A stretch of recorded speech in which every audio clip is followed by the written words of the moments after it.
life and confidence coach Dianna Leeder, and this is my podcast, the Crave More Life Roadshow. It's here we talk about emotional hits and lovingly kicking our own asses to get through them. Just so you know, it always comes down to being your beautiful, sassy self, living and loving from you, no matter what. So join me to hear about the healing journeys of other women, and you just might become a DIY ass kicker too.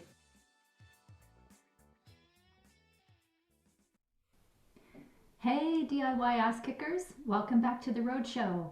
My guest today is Shelly Roman. Shelly is a contributing author in both Find Your Voice, Save Your Life 2, Powerful Women Real Stories, and Find Your Voice, Save Your Life 3, Powerful Healers, Spiritual Stories. Shelly is a speaker, author, and coach. Her life has presented numerous challenges, including abandonment, violence, abuse, and addiction, yet she sustained a 35-plus year career as an engineer and a leader.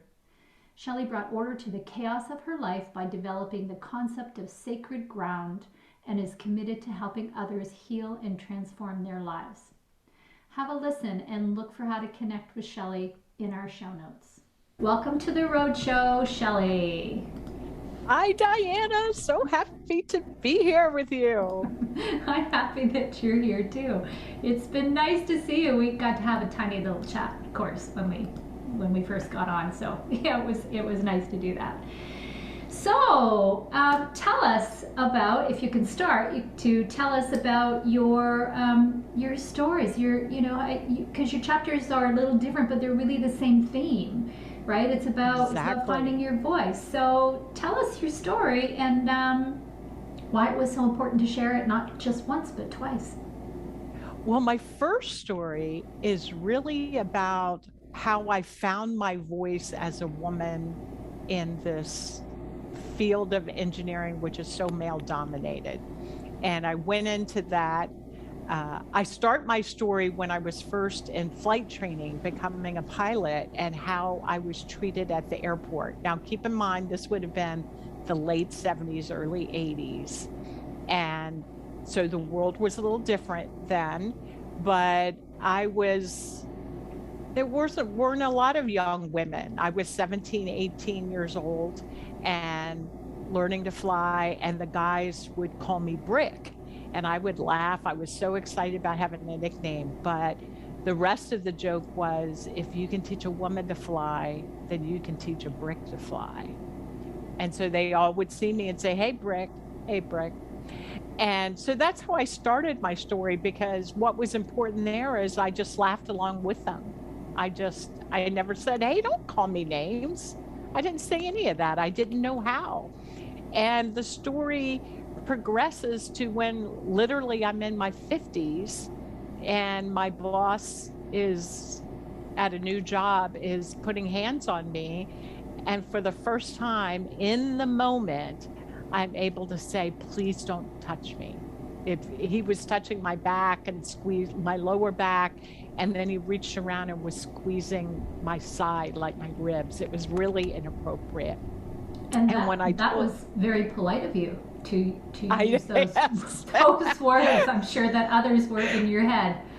Yes, I struggled because he had been being weird up to that. And I remember in the story, I talk about my nerves going to this meeting with him because I just didn't, it's just too much to deal with. I shouldn't have to go to work and deal with this. And I told him it made me uncomfortable and asked him to stop.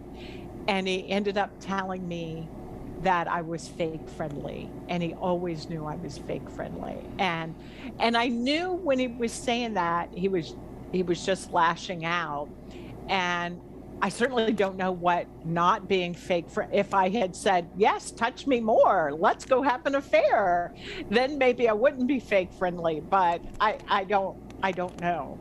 And but I listened to him say that and responded with, Oh, that's interesting. I'll have to check with some of my friends about that. But in the meantime, please don't touch me. Yeah, Right? yeah, doesn't change my opinion. Yeah. Doesn't change anything. And there's a lot to that isn't in my story about how he ended up making my life at that job horrendous. And ultimately, I left that job because I just couldn't be near him anymore. And they're really, at least in the United States, I know there's laws to protect us, but it got to the point that I almost considered calling the police on him, and because the business was not protecting me, and it wasn't the first time things like that had happened. But the importance of that moment was that I found my voice. It may have been soft. Maybe I should have punched him. Who knows? But for everything I had been through in my life, that was a moment that I spoke up, and that was very important for me. Mm-hmm. And I was very, very proud of myself for that. Yeah, absolutely. And you know what? I think that however we express ourselves is how we need to express ourselves. So exactly. Whether it's soft or whether it's a yell or it's, wherever you're at is where you're at. So congratulations.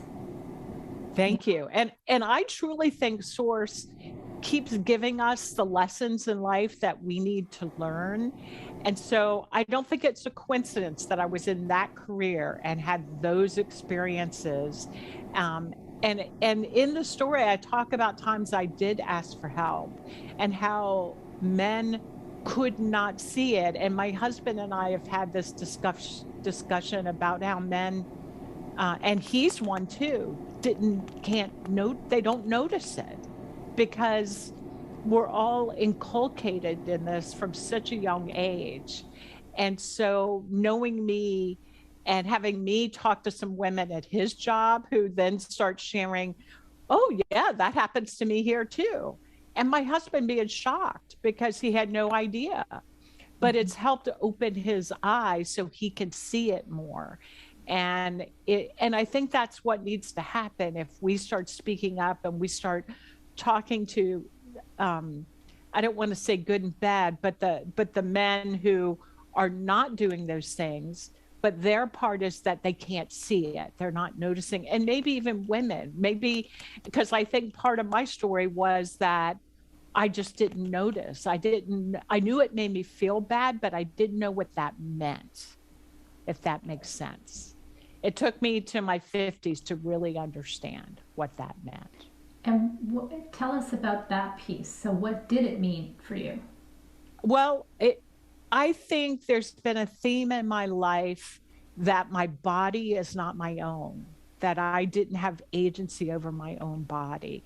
Sexual abuse is a part of my story. And as a child, I was told,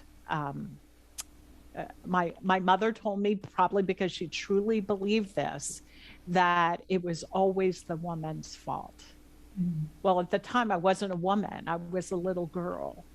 And of course we know now that that's not true, but I always believed that. And I also, when I was single and raising my children, I needed that job. I had to fit in with those guys. It was what I did, and I loved my work.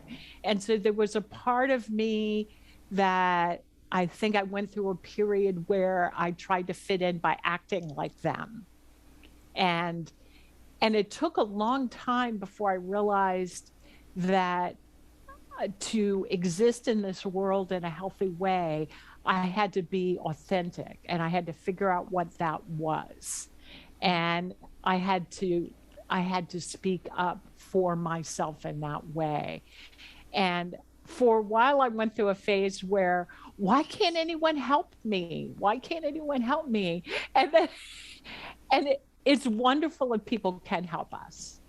But I think in this life, one of my lessons was that I needed to help myself.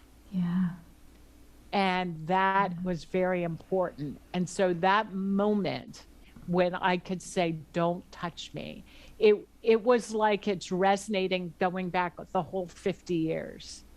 And because even if you go back to, I was born and I was left at the hospital and eventually adopted, but even then, as a baby, I had no agency. None of us have any agency about what happens. And then as I grew up, right, there was violence in the home and abuse in the home. I had no agency over that. And it just goes on and on and on. And so there's this period where we learn how to exist in that world, but we're getting by, we're surviving those traumas. We're not actually healing from those traumas. And in my work, one of the things I really talk about is that we are taught in this society to be tough, buck up, get over it. So we're actually taught to act resilient. We're not taught to be resilient.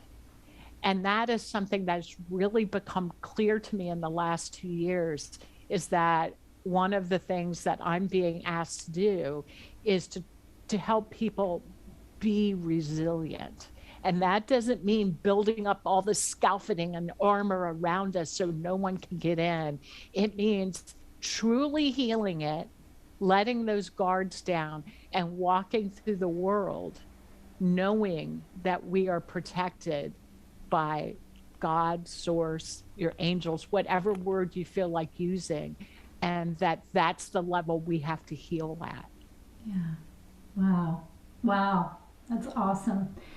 So the term resilience is a big one for me too, because I think, we don't get to tap into all those things if we don't decide that we can be resilient for ourselves, right? That we can start to practice that and understand that we are the decision makers, that we are all powerful in and of ourselves.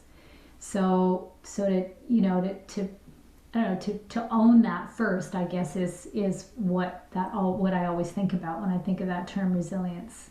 It's perfect. It's much, because when we, and of course with the books being about our voice, when we're not being resilient, we're not using our voice.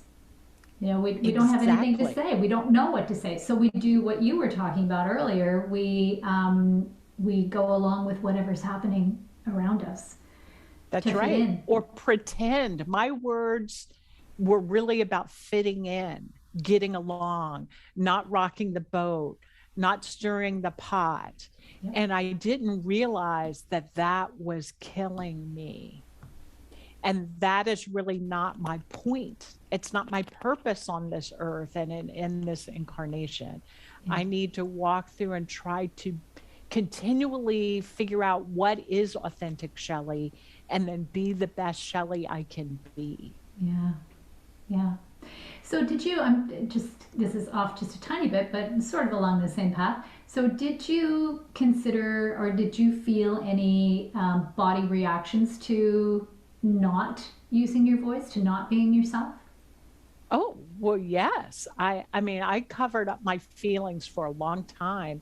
I'm in recovery. I self-medicated for many, many years.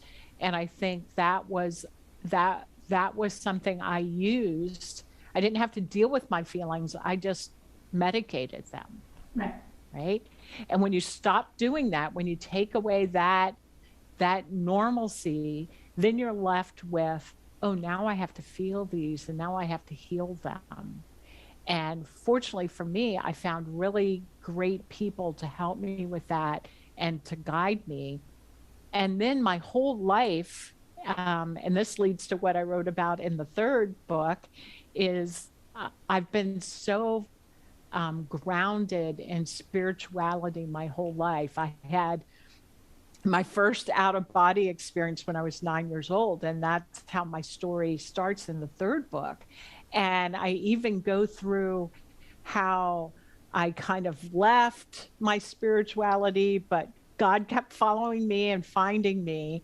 And then eventually, through everything, coming back to this, and now how in the last couple years, I've really been guided to change my life in a lot of ways, start my business, contribute to these books. I mean, I don't think it was any coincidence that, I mean, you and I haven't even known each other a year yet. And we've done 2 books, right? That's right. And we're doing more together. Yeah. And we're going to do more together. And I started getting some very clear communication from my guides about that I was supposed to help people learn about how to recover from trauma, that I had been through all these traumas in my life. And I know there were times when I just retired from my career job at the end of November. So for 38 years, I worked as an engineer, and there were times it was so challenging, not the work per se, but the environment. I would pray, do I really need to go? Do I need to go? And I would get yes until these last 2 years. And then I got, no, it's time to go. And it's very interesting how I left that after all these years. And it's almost like it never even happened. It's just so done. There's no grief about leaving. There's none of that. I learned what I needed to learn from that. And I'm very proud of the work I did. I contributed a great deal to the public safety of our country and people's well-being. I'm very, very proud of that. But now it's very clear that God is telling me, now it's time for the next thing. Mm-hmm. And I at the beginning of 2021, I started getting very clear messages about write down how you get through these traumas. And so I started writing it all down, and I came up with a 5-step process that I call returning to the light. LIGHT are the 5 steps. I have a stuff for each of that. And I started, I created the business in 2021. I created a website. The day before I first contacted you, someone had said to me, Shelly, you need to write a book. And the fear just went through my body. And I went, oh, I could never do that. I can't write a book. I can't do that. The very next day, someone introduces me to you. And you and it was much easier. See how Source is very good. Just write a chapter. Okay, you're still not sure, write one more. And so now my plan for this year is to write my own book. And I have someone who will help me with that. And so last year I did those 2 books. I had my first paid speaking gig where I went to an organization and kind of did my introduction to Return to the Light. I'm working on developing a workshop for each of the steps and working on getting some credentials that I can bring to my work. And I have no idea where it's going to go. But my vision is that we live in a world where trauma is no longer minimized or ignored, because we look away from each other's pain. And I know there have been times when I couldn't look people in the eye when they had pain. And I know what it feels like when people turn away from me when I'm in pain. And it's only because we don't know what to do. Yeah. We don't know what to say. And because we're too busy bucking up and being tough, rather than saying, oh, that sounds really painful. Yeah. Take my hand, let's walk together. Yes, exactly. Lovely. Yeah. So that's what I'm trying to do. Yeah. Wow. So it's like a 180 from last year. It's crazy. Yes. Love it. I love it. And good for you. Like that's a big deal, and I love how, all this has been guided inspiration for you. Right? It is. It's very cool. It is. And fortunately I have a very supportive husband, and I had been working on this little 5-step process. And one morning I caught him in the kitchen and I said, can I try something out on you? And I had never said the whole thing together as a speech before. And I said it all together. It went on for 20 minutes, maybe 30. And he's standing before me. First, he had a cereal bowl. Then he put that down. And then there's tears in his eyes. And when I finished, he went, "When did you come up with that?" And I kind of went, I don't know, my whole life. Yeah. And now I've done that many times, and it seems to really touch people. Yeah. And then different exercises and different parts are coming to me. And it's not like I get up every day and I go, oh, I'm going to go work on my business. I kind of wait until I get an inspiration and then I go do something. Right. So none of it has felt like work. Yeah. Yeah. None of it Beautiful. has felt like work. It's effortless.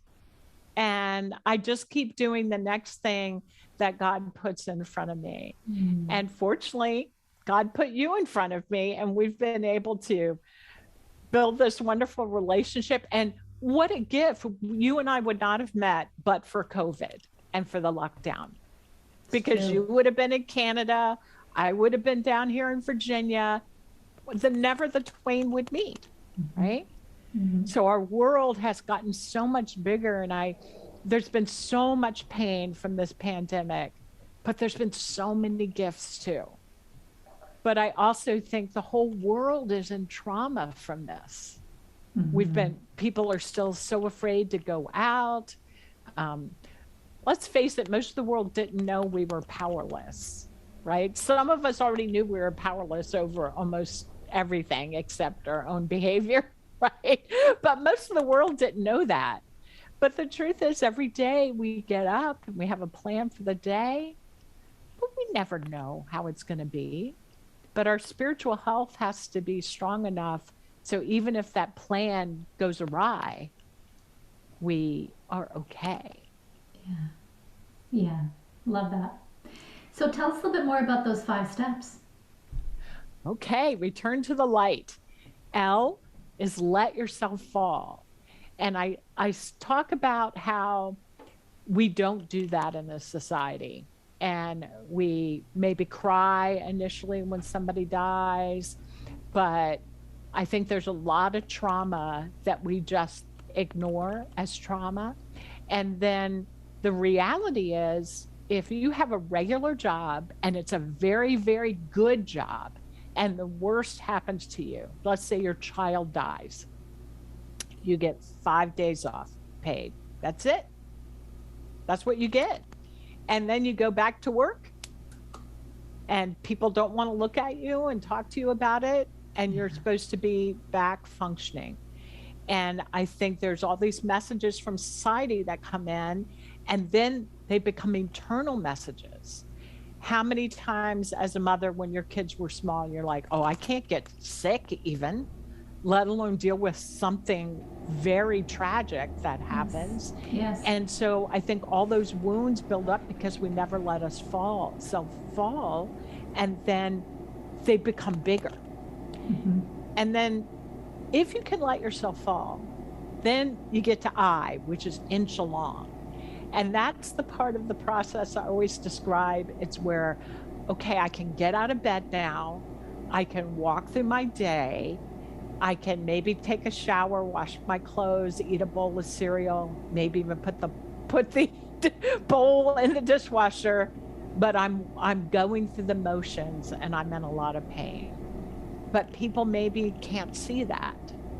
And the danger at that step is that you can, instead of really exercising the self-care you need to keep going, you could start self-numbing. You can drink alcohol, you can take drugs, you can do a little retail therapy. And so I think, and once you get to that part, it's very important to be mindful of those different things. Is this self-care or is this self-numbing?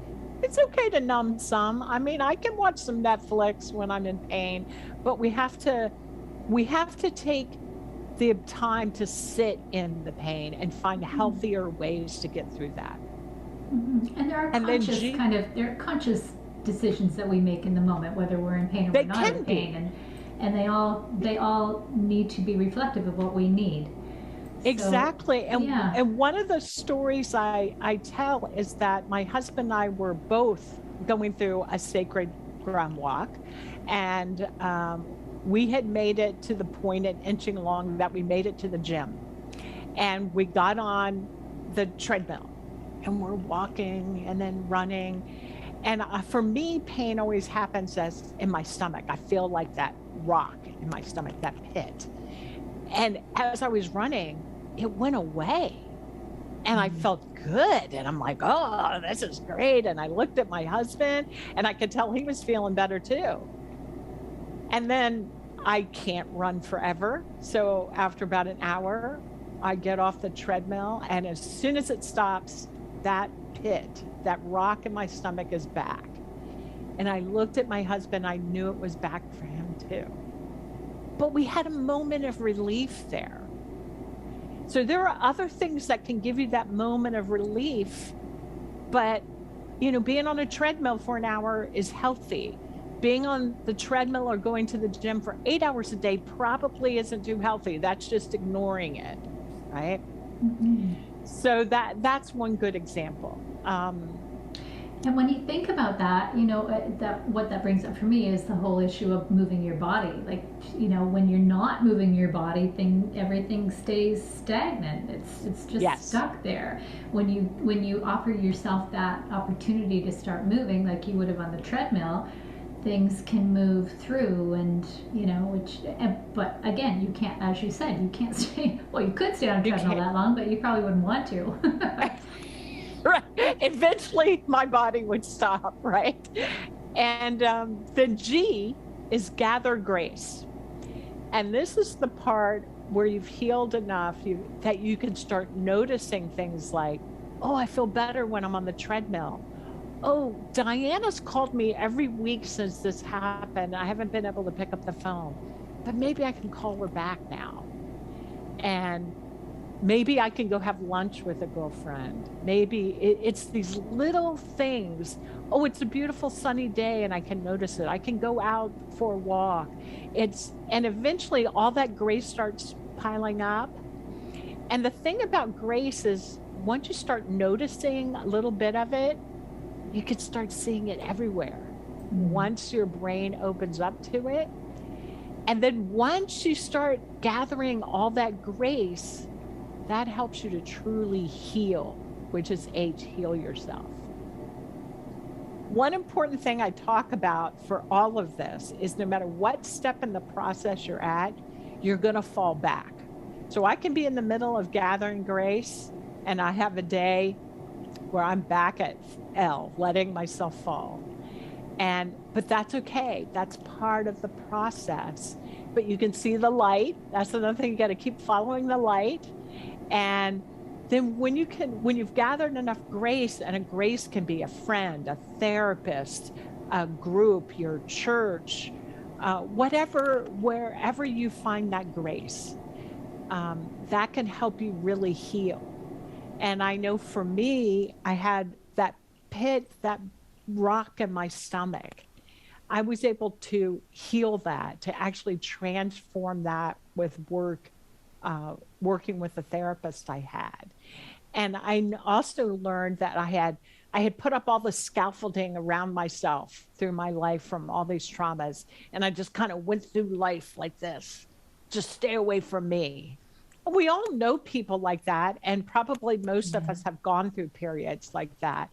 And it's a great protector. If you don't let anybody near you, you're not going to get hurt, right? But then you're not going to have that joy of real healing and love. Yes. And then the last letter, T, is once you've done all that, you can transform the world. Because if I can go through a particular trauma, and then, Diana, you can see, look, Shelly did that. Then that's healing for you. And then that's healing from my family, and it's healing from any organization that I can be part of. And then also we can help each other through that.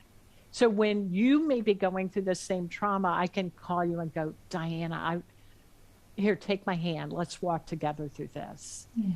And Lovely. we just need people who aren't going to turn away. So I think people have a lot of these traumas stored in their bodies. And I just want to help them realize that. Even here's a small trauma. A friend of mine was telling me um, that she had taken a bad fall a couple years ago. And she's noticed that she's afraid to go for walks by herself now. Mm. Well, that was a trauma. It may not be someone died, someone had cancer, a terrible car accident, but that was a trauma that is affecting her life. And so she has put limits on herself because of that trauma. And I believe there's all kinds of things like that. And I feel like I'm called to help people recognize that and then connect people to others who can help them heal from that. Mm. Wow. I know, isn't that crazy? It's awesome, crazy. Yeah, yes, absolutely. You know, I love that. I love that you've taken pieces of it. You know, because it's not as simple as saying someone, well, you know what, just heal. You know, there. Yeah, I just think. heal. Yeah, because I think. I mean, not it. The kind of guidance that we get from spirit. I mean, let's face it, it's amazing. Right. But it's not everybody's life. You know, not everybody is connected in that way, and I think that you know I always like to make things practical as well, and so, and your stuff is like you know even if it was guided, you know a lot of mine was guided too, but it's practical. Right. You know, it's these are things that you can do no matter what your you know what you believe in or what you don't or who your version of God is or you know, or whatever, you know, you can do this stuff. It's practical and it's clear. And yeah, and I think somebody can look at that and say, oh, you know what, I could figure it out. I could figure it out in there. Right. Where am I? And I feel also very strongly that in my work, when I work with people or groups, that they should leave with actions. They should know what their next steps are. Because a lot of times, and I'm sure you've probably had this experience when I'm going through stuff, I have no idea what to do. I don't know where to turn. Um, I honestly, I think much of the things I've gone through, it's just been the grace of God that has picked me up and helped me get through it. And now, and I truly believe at this point that that was because I was then supposed to reach out to others and teach them these things. Yeah, yeah, I think so too. And you know, and I think those kinds of places too, where we go when we're suffering, you know, we often go to our heads, right? And we, you know, we hear, well, there is a solution, you know. So you know, you hurt your tooth, you go to the dentist. You know, you're ill, you go to the doctor, or whatever it is. So you know, when something happens to us that is a little intangible, you know, maybe it's more about our feelings. Sure, we could go to a therapist. You know, there are lots of places we can go, but you know, again, it comes back to that practical for me. You know, it comes back to, well, as you said, you know, what, I don't know what to do. What can I do? What can I do? And sometimes it's, you know, it's just that bit about going from here into here, you know, listen to your heart for a little while. You know, that's always a great place to start. So I really appreciate that comment for sure. Yeah. So where did Sacred Ground Walk come from, the name of your business? Okay, so when I was going through my life, every time one of these things would happen to me, I would say, okay, Shelly, you're on sacred ground. Just be gentle with yourself. I have no idea how that came to me. And I actually had to ask around to make sure it was something I had actually started saying. So I started asking my friends and they would be like, no, you say that, you did that. And, and so when I started my business, it made sense to call it Sacred Ground Walk. And I look at it as the sacred ground walk starts at that instant that something happens. It can be a phone call, a conversation with a doctor, an internal realization or memory. And that sometime way out in the future is the new normal. And that distance between that instant and the new normal is a sacred ground walk. Mm. And we need to walk together. And so I'm a sacred ground walker, and I want to help other people walk sacred ground too. And I want us to help each other walk sacred ground, because fortunately, we don't all fall at the same time. At least hopefully there's someone around not falling, right? So we can reach out and take each other's hands and just listen and journey with people through this and watch people get their smiles back, because I'm telling you, it is possible to get your smile back no matter what happens. It is possible. Yeah. Yeah. Beautiful, beautiful, beautiful. Thank you so, so much. So, is there anything else that you want to make sure that our listeners are hearing today? Well, I want to comment on your work and the power of this find your voice, save your life. And over the last year, once we got involved together and I started working on it, the meaning of those words has gotten so much deeper for me. At first, it was like, oh, that's cute. Find your voice, save your life. And then I started realizing, no, that's not cute. That's literal. And I know you and I have talked about the different kinds of voices. There's the voice to protect yourself, like I did with my boss. We talked about having a medical voice, being able to say, oh, I need to go to the doctor. I need to go to the hospital. And being able to ask questions of your doctor or saying no to your doctor or whatever. Finding that voice for that, and your voice in your relationships with your spouse, with your children, with your friends. Those are all different kinds of voices. I think we have a financial voice, right, that we don't talk about. And so it's gotten so much bigger for me ever since you and I met. And I think it's important for us to go out and say that. And your work over the last, 40 years and developing this approach is so profound and it's so important. And I've had friends say to me recently, I need to find my voice, Shelly. And I think, well, I know someone who can help you with it. Right? And so thank you for what you've brought to the world and how that's going to continue, and that you are now going to do a Find Your Voice with men. And everybody needs to have a voice. And because we can speak. That's one thing that's different about human beings as compared to other animals. I know other animals communicate, but we have this language.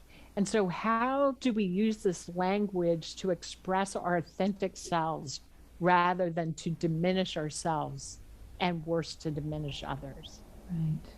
Right. Yes. So thank you, Dianna. Oh my goodness. Thank you so much. This is your show. This is your show. Thank you. I really appreciate that. And, and I agree, that find your voice, save your life. When someone first sees it, it's that reaction. It's like, oh, yeah, it's cute. It's catchy. It's real. Yeah, because if we can't, and you know this well, I know this well from my experience too, when we can't use our voices, whether it's speaking or just being, we are not being true to ourselves at all, and we don't live a full life. We don't, we need to save ourselves. There is that, there's that little person in here who is saying, I want out. I want out. I want to be me. I want to be me. So I am very, very grateful for you and every other author that has stepped up and been so incredibly courageous and vulnerable enough to write what they have, in service of other people. I mean, it's a huge offering to the world. Absolutely. So, and plus I get to meet really cool women like you. And I'll say now, although we haven't actually announced it, maybe a tiny bit on Facebook, but I will say that, because I think that's what we're working out to. In February, we will be hosting the very first Find Your Voice Healer certification. And Shelly's going to be one of the first in the group. So yeah, I'm really thrilled about that. I'm getting the chills now. Yep, we're on the right path. We're good.